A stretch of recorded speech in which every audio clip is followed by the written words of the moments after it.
तक टिक पाएगी, उस पर आज बात करने वाली हूं। और मेरे साथ आरएसपी के दो नेता जुड़ चुके हैं। सबसे पहले हैं नेशनल जनरल सेक्रेटरी हैं आरएसपी के कुमार सुशील, बहुत बहुत स्वागत है सर आपका। और मेरे साथ कार्यकारी अध्यक्ष है नलिन मेहता आरएसपी के। आरएसपी वैसे वडोदरा शहर में काफी जानी मानी पार्टी है, लेकिन पिछले दिनों चर्चा में इसलिए आई है क्योंकि एक व्यक्ति विशेष आरएसपी पार्टी को छोड़ गया है। ऐसे में आरएसपी पार्टी अपना अस्तित्व कैसे टिका पाने वाली है, उस पर आज चर्चा होगी। और सबसे पहले आरएसपी क्या है, राष्ट्रीय समाज पक्ष क्या है, उस पर मैं जरूर कुमार सुशील जी से जानना चाहूंगी। सबसे पहला सवाल ही यही है, आरएसपी पार्टी क्या है, किसने शुरुआत की थी, और देश को चलाने में या देश की जो भी योगदान है, क्या है आरएसपी पार्टी का, क्या भूमिका है आरएसपी पार्टी की देश को चलाने में?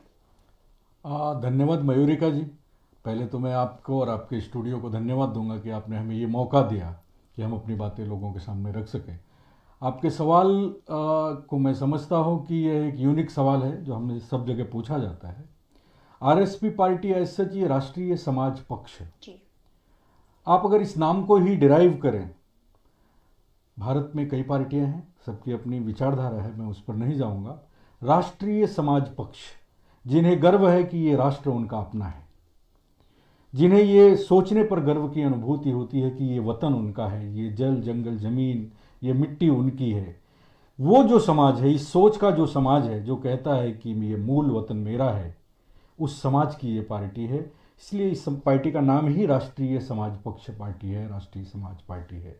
इसकी स्थापना 2003 में हमारे राष्ट्रीय नायक श्री महादेव जानकर जी ने चौंडी में, जो आदर्श शासिका भारत की मानी जाती हैं, लोक माता अहिल्या देवी, उनके जन्म स्थान चौंडी अहमदनगर महाराष्ट्र में इसकी स्थापना की थी। जानकर साहब का एक त्याग था, वो 1989 में इंजीनियरिंग पास हुए और उन्हें लगा कि जो एक उपेक्षित समाज है, उपेक्षित से मेरा जो कहना है या आपसे बताना चाहता हूँ, उपेक्षित जो शब्द है वो एक विशाल शब्द है। आप सामाजिक उपेक्षित हो सकते हैं, आप आर्थिक रूप से उपेक्षित हो सकते हैं, लेकिन हमारे भारत में लोकतंत्र है, डेमोक्रेसी है, हर 5 साल के बाद मौका सबको मिलता है जी। और सामाजिक उन्नति, आर्थिक उन्नति, शहर की उन्नति, गांव की उन्नति, हमारी उन्नति, आपकी उन्नति, हम सबकी जो उन्नति है वो तय करने का जो सिस्टम है वो भारत की संसद है जी। भारत की राजनीति है। भारत की संसद पूरे भारत, अहमदाबाद की संसद, विधानसभा गुजरात, बड़ोदरा की महानगर पालिका बड़ोदरा शहर। लेकिन उस समय महादेव जानकर ने देखा कि जो उपेक्षित लोग हैं, पढ़े लिखे तो हैं, वो राजनीति करना भी चाहते हैं, लेकिन राजनीति में मैं कहता जो एक संसाधन है, खर्चों की जो सीमा है, चुनाव आयोग तय करता है एक सीमा, लेकिन वो शायद सामान्य आदमी के पहुंच के बाहर होती है। बिल्कुल सही बात बता रहे हैं। वो जो एक उपेक्षित समाज है जो कर तो अच्छा सकता है, मयूरिका जी भारत की महिला कल्याण विकास मंत्री बन सकती है, उनमें कैपेबिलिटी है, लेकिन मुद्रा, धन, पैसा जी। आजकल पूंजीवादियों ने इस भारत के लोकतंत्र पे कब्जा कर लिया है। जानकर साहब इंजीनियरिंग पास हुए, उस समय उनके मुलाकात हुई विश्वनाथ प्रताप सिंह से, वो उस समय प्रधानमंत्री थे। एक बालमन था, बालमन ने पूछा कि मैं भी प्रधानमंत्री बनना चाहता हूं, मैं भी चाहता हूं ऐसा लाओ लश्कर चले, और हम गरीब लोग हैं, हम तो जंगल में पैदा हुए भेड़ बकरी चराते हुए, हम भी चाहते हैं कि शासन करें। तो उन्होंने भी, वो कॉलेज के सीआर थे उस समय, विश्वनाथ प्रताप सिंह ने कहा कि त्याग करना पड़ेगा, ये एक शब्द था, त्याग करना पड़ेगा। बालमन को लगा त्याग का मतलब है सब कुछ त्यागना होगा। उन्होंने 93 में पुणे में महसोड़ में यात्रा थी 4 लाख लोगों की, और वहाँ उन्होंने प्रतिज्ञा की कि मैं शादी नहीं करूँगा, मैं घर नहीं जाऊँगा, मैं माँ बाप से संबंध नहीं रखूँगा, मुझे इस देश का प्रधानमंत्री बनना है, मैं आज से घर से बाहर निकल जाऊँगा। उन्होंने यात्रा शुरू की धीरे धीरे, फिर वो काशीराम के संपर्क में आए। काशीराम ने उन्हें बताया कि सामाजिक काम करने से आपका कोई विकास होने वाला नहीं है, क्योंकि सामाजिक जब हम काम करते हैं तो हम मांगने की भूमिका में होते हैं, देने की भूमिका में लोकतंत्र में राजनीति होती है। पावर जो है वो भारत की संसद में है, आपको भारत की संसद के अंदर जाना होगा। अंदर जाए, जब आप अंदर होंगे तो बाहर से मयूरिका जी या हमारे मेहता जी दरवाजा खटखटाएंगे तो कड़ी तो खोल सकते हैं ना, तो हमें वहां जाने की लड़ाई लड़नी होगी। जानकर साहब आप इकट्ठा होइए, आप लड़िए, आप त्याग कीजिए, आप संघर्ष कीजिए, इसके अंदर जाने की कोशिश कीजिए। ये सब सुनने के बाद जानकर साहब ने 2003 में भारत की आदर्श शासिका जिन्हें माना जाता है लोकमाता अहिल्या देवी होलकर, उनके जन्म स्थान पर राष्ट्रीय समाज पक्ष की स्थापना की घोषणा की जी। हमें भारत के चुनाव आयोग से मान्यता मिली 29 अगस्त 2003 को, और तब से ये कारवां चला। पहले चुनाव में 2009 के विधानसभा के चुनाव में अपना डंडा, अपना झंडा अपनी पार्टी पर एक ऐसा व्यक्ति जो घर द्वार छोड़ चुका, अब आप उसकी हालत समझ सकती हैं जी। पैर में चप्पल नहीं, पंघी और तेल लगाने के लिए नहीं, महादेव जानकर का वो त्याग था कि उन्होंने एक विधानसभा में अपना विधायक चुनकर, आमदार हमारे महाराष्ट्र में कहते हैं, बाबा साहब पाटिल लातूर से चुनकर वो अहमदपुर विधानसभा से ले आए अपने दम पे, अपनी फोटो लगा के जी। उस त्याग की वो जीत थी। और वहीं से ये कारवां धीरे धीरे शुरू हुआ। आज हालत ये है कि महाराष्ट्र की विधानसभा में राष्ट्रीय समाज पक्ष के जी। पिछली सरकार में हम भारतीय जनता पार्टी के साथ वहाँ गठबंधन में थे। हमारे वहाँ एक कैबिनेट मंत्री थे और एक राज्य मंत्री थे। महादेव जानकर साहब कैबिनेट मंत्री थे और एक हमारे राज्य मंत्री थे जी। इस समय हमारे वहाँ 2 विधायक हैं, एक एमएलसी है और एक एमएलए है हमारे अपने सिंबल पे। अभी वहाँ ग्राम पंचायत के वहाँ चुनाव हुए, 1500 पदाधिकारी हमारे वहाँ जीत कर आए पहली बार। वो ऐसे लोग जीत कर आए हैं जिन्हें ये भी नहीं पता कि चुनाव होता क्या है, लेकिन उनका 15-20 साल का एक त्याग है, संघर्ष है। वो गांव में काम करने वाले लोग हैं। वो आज भी मैं ऐसा कहता हूँ कि सामान्य आदमी है जिन्हें राजनीति से कोई लेना देना नहीं था। जी। अपने कामों से वो जीत कर आए हैं। यही 1500 लोग, कल 150 हमारे एमएलए होंगे, कल हमारे 150 खासदार यही बनने वाले हैं आगे जाके। तो हमने एक प्लेटफॉर्म तैयार किया है कि उपेक्षित समाज को अपेक्षित स्थान पे ले जाकर न्याय दिलाने की जो हमारी भूमिका है, हमें उसकी सफलता मिल रही है।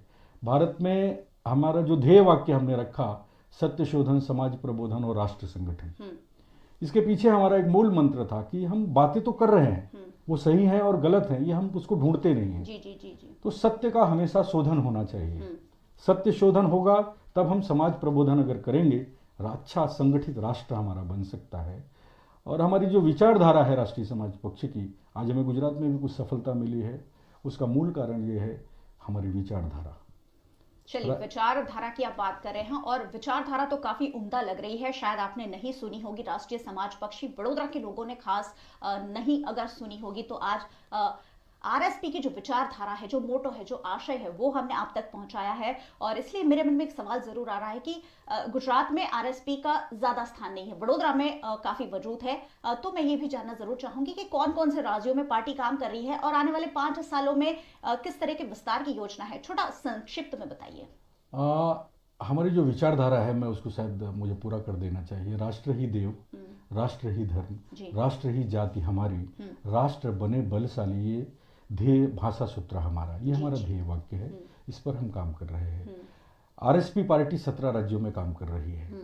हमारे जो प्रमुख राज्य है, 7 राज्यों में हम अपना वजूद रखते हैं और 4 राज्यों में हमें स्थानीय स्तर पर मान्यता भी मिली है, जिसमें गुजरात, हमें हमारा कप और रकाबी चुनाव चिन्ह भी आवंटित हुआ है।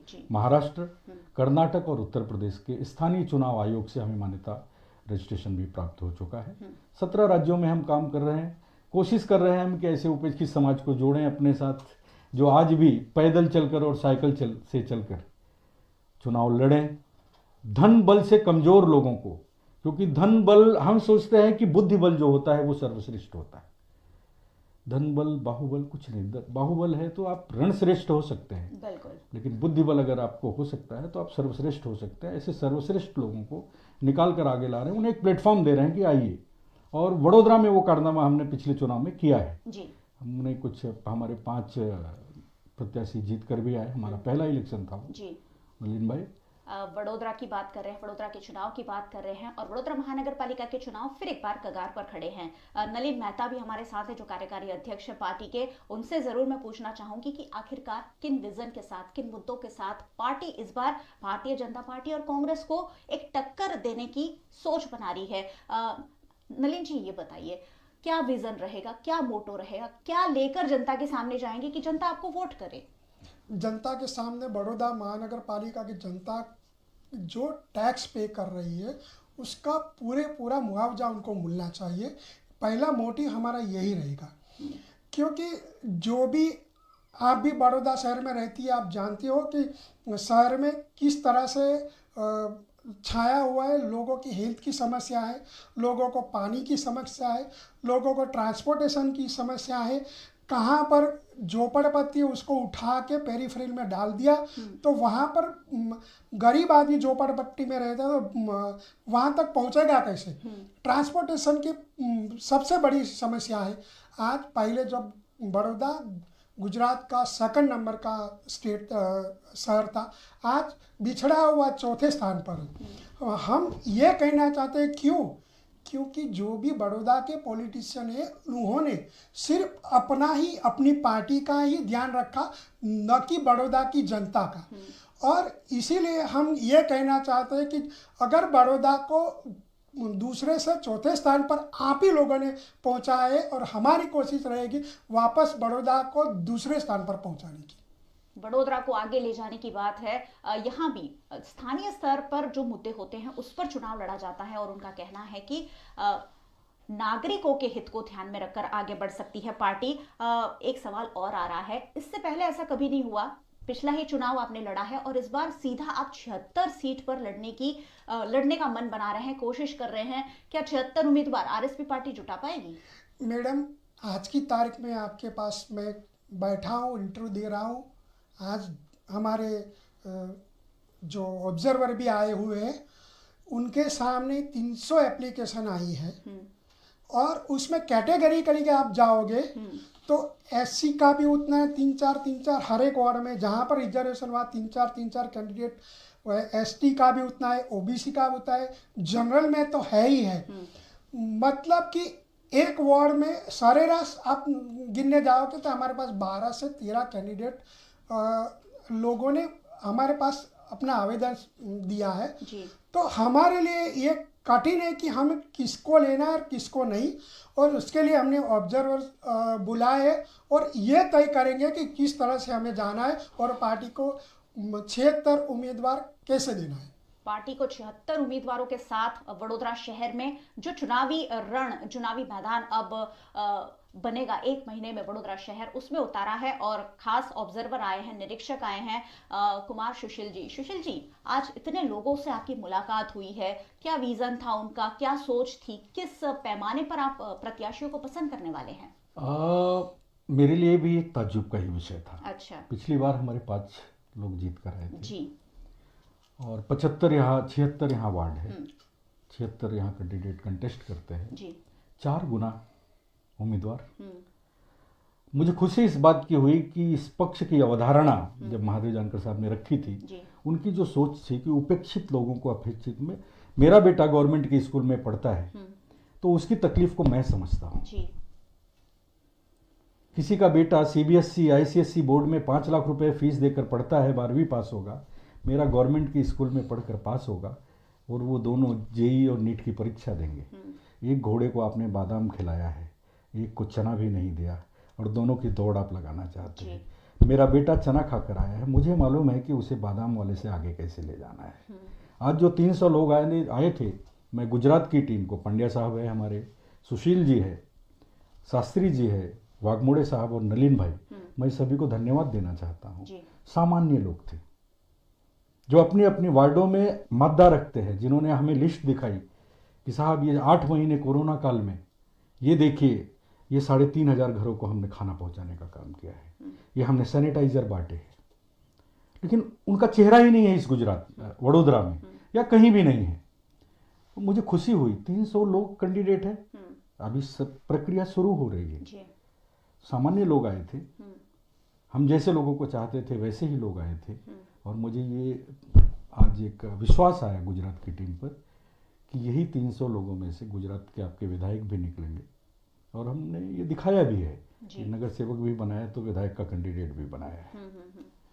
आरएसपी पार्टी को उम्मीदें वडोदरा शहर से बहुत ज्यादा है और एक विजन के साथ तो चले हैं, लेकिन आरएसपी पार्टी वडोदरा शहर में एक व्यक्ति विशेष के नाम से जानी जाती थी, राजेश आयरे। पिछले दिनों ही उन्होंने भाजपा का दामन थाम लिया है। ऐसे में अब किस आधार पर और किस नाम पर वोट मिलेंगे, ये देखना जरूर दिलचस्प होगा। कुमार जी, ये बताइए, एक व्यक्ति विशेष जो बहुत सारे सामाजिक कार्यों में अग्रसर था, अपने इलाके में बहुत ज्यादा लोकप्रिय था, उन्होंने अब पार्टी का साथ छोड़ दिया है। ऐसे में क्या बेस रहेगा पार्टी का वोट लेने का वडोदरा शहर की जनता से? देखिए, आप एक व्यक्ति विशेष की, वो हमारे मित्र थे, हमारा इतिहास रहा है जी। वो हमारा, उनका भी एक पिछला इतिहास था। और पार्टियां चलती हैं विचारधारा पर, व्यक्तियों पर पार्टियां नहीं चलती। कोई भी संगठन हो, आज हम जहाँ बैठे हैं ये एक संगठन है जी। लोग आते हैं, अच्छी अपॉर्चुनिटी मिलती होगी, उन्हें कुछ अच्छा लगता होगा, उनकी कुछ मजबूरियां हैं, वो जाते भी हैं। लेकिन यहाँ से निकलकर, इसी स्टूडियो से निकलकर कितने लोग सफल हो गए ये आप अच्छे से जानती हैं, क्योंकि जो मौका आपने दिया वो आपने दिया। इसी तरह पार्टी राष्ट्रीय समाज पक्ष ने भी मौका दिया, वो सफल हुए, वो आगे जाएं, ये हमारी उनको शुभकामना है। लेकिन किसी व्यक्ति विशेष के जाने से कोई संगठन रुकता नहीं, अच्छा, और तेजी से बढ़ता है जी। ये एक यथार्थ सत्य है। आज हमारी पूरी पार्टी इंटैक्ट है जी। आप एक दो वार्ड में, एक वार्ड की बात कर रहे हैं, मैं समझ रहा हूं आप जिसकी बात भी कर रहे हैं जी। उस वार्ड से आज मेरे पास 22 लोग आए कि हमें टिकट चाहिए। मुझे खुशी है कि एक व्यक्ति गया, वो आगे जाएगा, वो आगे बढ़े, ठीक है, लेकिन वो गढ़ा तो हमारे साथ गया ना, हमें इसका फक्र भी है जी। उस जाने का, हमें गम नहीं है, हमें खुशी है, हमें गर्व है कि हमारा आदमी आगे जाने की कोशिश तो कर रहा है। ठीक है, आप जाइए, आपको मुबारक।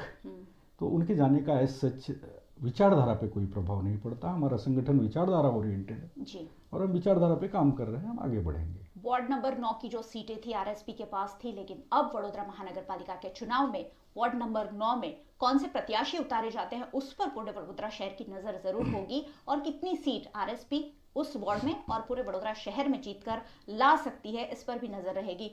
कितना फर्क पड़ा जब एक प्रदेश अध्यक्ष पार्टी छोड़कर चला जाता है और चुनाव का बिल्कुल ऐन मौका है, एक ही महीना बचा है, और कितना मनोबल टूटा पार्टी का, कार्यकर्ताओं में कैसी निराशा थी और किस तरीके के प्रतिक्रियाएं आई कार्यकर्ताओं की ओर से? जब उन्होंने पार्टी छोड़ने का निर्णय मुझे बताया कि मैंने ये निर्णय लिया है जी। हमने उनको बोला कि ठीक है, फॉर योर बेटर लक, मैं आपको रोकूंगा नहीं।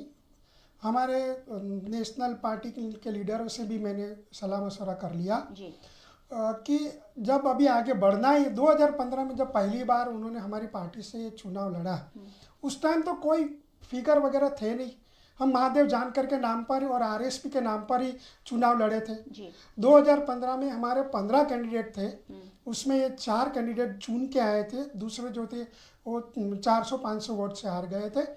तो इस बार कार्यकर्ता ने बोला नहीं नलिन भाई, हमें आगे बढ़ना है, हमें ये चुनाव में पूरी हमारी ताकत झोंकना है और हमें इससे भी 2 गुना रिजल्ट लाना है। तो पार्टी कार्यकर्ताओं को साथ में रखते हुए हमने तय किया कि पूरे 19 वार्ड में 76 सीट लड़ानी है, और आप देखोगे कि उसका रिजल्ट क्या होगा। चलिए, रिजल्ट क्या होगा ये तो पूरा वडोदरा शहर जरूर देखेगा, और नजर बिल्कुल रहेगी, क्योंकि भारतीय जनता पार्टी और कांग्रेस, 2 ऐसे पक्ष जिन्होंने पूरे देश में इतने सालों तक शासन किया। मयूरिका जी, जी, मैं आपको थोड़ा सा रोकना चाहूंगा। बताइए। आपका सवाल बड़ा इंटरेस्टिंग था। आपने जो सवाल पूछा जी। ये विचारों की लड़ाई है। आपने जिनका नाम लिया वो एक सिक्के के 2 पहलू हैं जी। और कोई बरगद नहीं चाहता कि उसके नीचे कोई पेड़ बड़ा हो, उसे टक्कर दे। तो उस टक्कर को मारने के लिए उनकी आपस की एक मित्रता होती है जी। भारत में। ये खूबसूरती है इस लोकतंत्र की, और मतदाताओं की खूबसूरती है कि इस गणित को वो पकड़ते हैं। वडोदरा के लोग, अगर आप मुझे सुन रहे हैं तो मैं आपसे रिक्वेस्ट करूंगा, बरगद बहुत विशाल होने के बाद वो जंगल में किसी की नहीं सुनता। ध्यान रखिए, छोटा पौधा है, आज आपसे पानी की हमें उम्मीद है कि आप इसे खाद और पानी देंगे। ये पेड़ जब बड़ा होगा तो इसकी छाया आपके बेटे की छाया होगी, आपकी छाया होगी, और हम सबकी छाया होगी। तो आरएसपी यहाँ बढ़ रही थी। आरएसपी आज बड़ोदरा भी लड़ रही है, सौराष्ट्र लड़ रही है, अहमदाबाद लड़ रही है, सूरत भी लड़ रही है। हम अपने प्रत्याशी खड़े कर रहे हैं, हम आगे बढ़ रहे थे। पिछले विधानसभा चुनाव में क्या महादेव जानकर राष्ट्रीय समाज पक्ष कप और रकाबी का क्या माहौल था, वडोदरा ने उसको देखा है। बिल्कुल। तो आपने जिनका नाम लिया, जो दो महारथी जिन्हें आप कह रही हैं, उनकी हालत कभी हमसे भी खराब थी। आज जो इस देश को चला रहे हैं, कभी उनके मात्र 2 या 1 सांसद हुआ करते थे। आज हम गुजरात जब आए तो हम 2 मिनिस्टर लेकर आए थे, 2 सदस्य लेकर नहीं आए थे जी। तो लगेगा हमें 30 साल लगेगा, लेकिन इस झंडे में वो ताकत है, जिसकी जितनी हिस्सेदारी उसकी उतनी भागीदारी। इसमें अगर हरा है तो इसमें वैदिक पीला भी है। ये छोटा पेड़ है। आप लोगों से, वडोदरा के लोगों से मेरी दरख्वास्त है कि इस चीज को समझें और सुनें। इस झंडे को देखिए और इस महादेव जानकर के त्याग को देखिए। जो आदमी आज 28-30 साल से अपने घर नहीं गया, वो इंजीनियर है। वो चाहता तो सेटल हो जाता। उस 89 में इंजीनियरिंग पास करना, गोल्ड मेडलिस्ट होकर कोई खाने का काम नहीं था जी। वो तो भेड़ों के बाड़े में, जंगलों में पैदा हुआ था, चरवाहा था वो। और इस देश को, इस विश्व को अगर आप देखें तो चरवाहों का बहुत बड़ा इतिहास रहा है। एक सवाल मेरे मन में और आ रहा है, मैं पूछ लूं, भूल जाओ उससे पहले। भारतीय जनता पार्टी में उन्होंने गए तो हैं, एक व्यक्ति विशेष राजेश आयरे की जो हम बात कर रहे हैं, किसी भी वजह से अगर वो पार्टी में वापस आना चाहें, पार्टी का क्या स्टैंड होगा उस वक्त? देखिए, हर संगठन का अपना एक नियम होता है, हमारे यहाँ भी है। हमारे यहाँ है कि अगर आप आते हैं तो सामान्य कार्यकर्ता बन के ही आपको आना होगा जी, और फिर आप काम करिए। लेकिन इंटीग्रिटी जो होती है, विश्वसनीयता जो होती है जी, वो हमेशा नज़रों में खटकती है। आप गए हैं, आप वहीं आगे बढ़िए। और मैं तो ईश्वर से, अल्लाह से, जीसस से ये प्रार्थना करूंगा कि हे राम, जो जहां है उसे वहीं सुकून देना, उसे वापस आने की कोशिश ना करें। उनकी ओर से अभी भी कोई बैक सपोर्ट आरएसपी पार्टी को मिल रहा है या चुनाव में मिलेगा? हम इसकी कोई अपेक्षा नहीं करते और हम चाहत भी नहीं रखते। बैक सपोर्ट क्यों? अगर प्यार किया है तो डरना क्या? छुप छुप कर जीना क्या? जी। अगर काम करना है तो खुलकर करना चाहिए था। अगर करना होता तो वो जाते नहीं जी। और उन्हें शायद अच्छी अपॉर्चुनिटी मिली होगी। हमें उनसे किसी तरह की इस तरह की उम्मीद नहीं है, हम आशा नहीं रखते। व्यूअर्स हमारे साथ बहुत सारे जुड़े हुए हैं और सुरेश पाल हमें देख रहे हैं, अनिल पाल देख रहे हैं, चंद्रपाल बघेल हमें देख रहे हैं, किशन पाल देख रहे हैं। मुझे लगता है ये सारे आरएसपी के समर्थक हैं और पार्टी को कहीं ना कहीं आगे बढ़ाने की बात उन्होंने लिखी हुई है। किसान आंदोलन चल रहा है देश भर में और अभी फिलहाल जो लेटेस्ट खबर आई है वो ये है कि बॉर्डर पर स्थानीय लोग हैं वो अब किसानों के साथ झड़प कर रहे हैं, पथराव कर रहे हैं उन पर कि ये जगह खाली करिए। पूरा मुद्दा जो है कैसे देखते हैं, क्योंकि सियासत, आप सियासत से जुड़े हुए हैं और किसान आंदोलन के साथ भी सियासत जुड़ी हुई है, राष्ट्रीय मुद्दा है, जरूर इस पर आपकी प्रतिक्रिया चाहूंगी। क्या देखिए, आपकी बात सही है। मैं इस किसान आंदोलन को भी, हम किसानों का अन्न खाते हैं जी। और हमारी संवेदनशीलता उनके साथ है। हम संवेदनहीन लोग नहीं हैं। वो मेरे ही चाचा, ताऊ, फुफ्फा, मामा या मौसा हैं जी। स्वाभाविक है कि हम उनका अन्न खाते हैं, हमारी संवेदनाएं उनसे जुड़ी हैं और उनके इस दुख में हम उनके साथ हैं। लेकिन देश किसी नियम और सिस्टम से चलता है, उसके साथ हमें इसका भी ख्याल रखना होगा।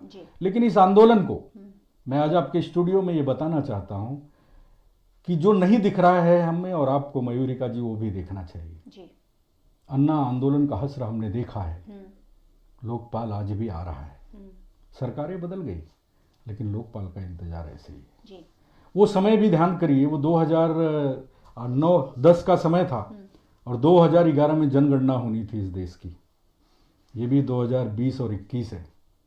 हम एक ऐसे देश में रहते हैं जहां पशुओं की, ढोर समझती हैं आप, पशुओं की जनगणना होती है लेकिन इंसानों की जनगणना नहीं होती। गाय कितने, बकरी कितनी, बैल कितने, इसकी जनगणना होती है जी। लेकिन आज भी पिछड़ा वर्ग, ओबीसी समाज या कौन कितना है, इसकी जनगणना नहीं हो रही है। वो समय नजदीक आ रहा है। तो मैं अपने उस परिप्रेक्ष्य, राजनीतिक परिप्रेक्ष्य से भी उसे देख रहा हूं कि हमें समझना चाहिए कि आखिर हमारे साथ क्या हो रहा है। किसानों की मांगे जायज़ है। अगर इस देश का सुप्रीम कोर्ट ये मानता है कि इसे टाल देना चाहिए तो मैं समझता हूं उन्हें कुछ तथ्य मिला होगा। हम भी सुप्रीम कोर्ट के विचारों का समर्थन करते हैं। हम इस देश में रहते हैं, वो सर्वोच्च शक्ति है, उसके विचारों का समर्थन करते हैं। और वो किसानों का उन्होंने समर्थन किया, हम भी समर्थन करते हैं कि उनका ठीक है ये विचार। अगर आप 1.5 साल रोक सकते हैं तो 2 साल रोक दीजिए, फिर चुनाव भी है जी। इस चुनाव में फैसला हो जाएगा, जो सही है वो आएगा, जो गलत है वो हट जाएगा या फिर से आएगा, जो सही होगा वो फिर आएगा ना। जी बिल्कुल। तो जनता पर छोड़ देना चाहिए, जनता पर छोड़ देना चाहिए। और किसान आंदोलन देश का बड़ा मुद्दा और उस पर अपनी प्रतिक्रिया दे रहे हैं। एक आखिरी सवाल के साथ इस संवाद को खत्म करना चाहूंगी। नलिन भाई, आपसे पूछना चाहूंगी, वडोदरा शहर की जनता से कितनी उम्मीदें, और आज आप पहली बार आए हैं इस चुनाव को लेकर, आते रहेंगे जब तक चुनाव है, क्या कहना चाहेंगे वडोदरा शहर की जनता से? क्यों आरएसपी पार्टी को पसंद करना चाहिए? बड़ौदा की जनता से मैं एक ही उम्मीद रखता हूं कि जो हमारे 9 नंबर की पैनल के काउंसिलर ने जो भी काम किया है बड़ौदा की जनता के लिए, बड़ौदा महानगर पालिका के लिए, उसको हम दोहराएंगे जी। और जो महानगर पालिका की जो जनता है उनको उसी के हिसाब से हम आगे जाएंगे और जितना हो सके उतना हम कोशिश करेंगे कि बड़ौदा की जनता को हमारी सेवा करने का मौका मिले। बिल्कुल। चलिए, आरएसपी क्या कितना अपना दमखम दिखा पाती है वडोदरा महानगर पालिका के चुनाव में, ये तो आने वाले 1 महीने में तय हो ही जाएगा। और वीएनएम के साथ जो व्यूअर जुड़े हुए हैं सभी का बहुत बहुत शुक्रिया अदा करती हूं। और साथ ही वीएनएम का यूट्यूब चैनल जहां आप ये शो देख रहे हैं, अगर सब्सक्राइब नहीं किया है कर लीजिए, क्योंकि चुनाव से जुड़ी हर गतिविधि, देश दुनिया और शहर जिले की खबरें तो हम आप तक पहुंचाते ही हैं, लेकिन चुनाव से जुड़ी हर गतिविधि, गुजरात के चुनाव से जुड़ी हर गतिविधि आप तक 1 महीने तक पहुंचने वाली है। और इसलिए चैनल को सब्सक्राइब कर लीजिए और साथ ही बेल आइकन प्रेस कर लीजिए ताकि वीएनएम का हर अपडेट आप तक लगातार हर घंटे पहुंचता रहे। दोनों मेहमानों का बहुत बहुत शुक्रिया। कुछ कहना चाहेंगे अगर आखिर में वडोदरा शहर की जनता से कुछ कहना चाहेंगे? वडोदरा शहर की जनता से मैंने जैसे पहले ही कहा कि हम भले छोटे हैं लेकिन हम उस सिक्के के पहलू नहीं हैं। जिन्हें आपने बड़ा बनाया उन्हें आपने 70-75 सालों से देखा। वो दोनों भाइयों ने मिलकर कभी मैं और कभी तू कबड्डी खेली। हमें भी आपने पिछली बार मौका दिया, हमने कुछ करके वडोदरा में दिखाया है। हम सामान्य गरीब घर के बच्चे हैं, हम किसान के बच्चे हैं, हमारे पास संसाधन उतने नहीं हैं। हमारा संसाधन मयूरिका जी जैसे लोग हैं, हमारे संसाधन आप जैसे लोग हैं, गरीब लोग हैं। मैं चाहूँगा कि आप लोग आगे आइए और अपने अधिकार को खुद आवाज़ अपनी उठाइए, अपनी आवाज़ खुद बनिए और जीत कर आइए। जो आप चाहते हैं वो खुद करिए ना, किसी के भरोसे क्यों। खुद आएंगे, खुद करेंगे तो हमें अनुभव होगा, हम आगे जाएंगे। और अगर हम आगे नहीं आएंगे, अच्छे लोग आगे नहीं आएंगे, तो भारत के लोकतंत्र के लिए ये व्यवस्था लहूलुहान हो जाएगी। ये आज खतरे में है, इसे बचाना होगा। हम सबको मिलकर वडोदरा महानगर पालिका के लिए, इस गुजरात के लिए नहीं, इस देश के लिए एक रोल मॉडल बनना होगा। और वडोदरा ये लैंप ऑफ द लाइट है, एक अंधेरे में एक चिराग है। सयाजी महाराज ने इस ऐतिहासिक नगरी को बसाया था। यहाँ के ड्रेनेज सिस्टम को पूरे विश्व ने अडॉप्ट किया। यहाँ की शिक्षा की नीति को, सयाजी महाराज के ज़माने की नीति को लोगों ने अडॉप्ट किया। मैं समझता हूँ आज वडोदरा को फिर वो मौका मिल रहा है कि वडोदरा सयाजी महाराज की अपने उस विरासत को फिर पूरे देश के सामने रखे और बताए कि एक गरीब का बेटा भी राजा होकर कैसे राज कर सकता है। तो इसी के साथ मैं आप सबको धन्यवाद देना चाहूँगा। चलिए, पार्टी की सफलता की शुभकामनाएं देती हूँ। और वडोदरा शहर की जनता अब हर जनप्रतिनिधि को यहाँ देखेगी, हर पार्टी के नेता को यहाँ देखेगी। आपकी जो प्रतिक्रिया है, आपकी जो जरूरतें हैं वो भी पहुंचेगी और आखिरकार एक सही जनप्रतिनिधि वडोदरा शहर चुनकर लाएगा वीएनएम के साथ। इसीलिए मैं कह रही हूँ जुड़े रहिए, देखते रहिए वीएनएम। नमस्कार। Thank you.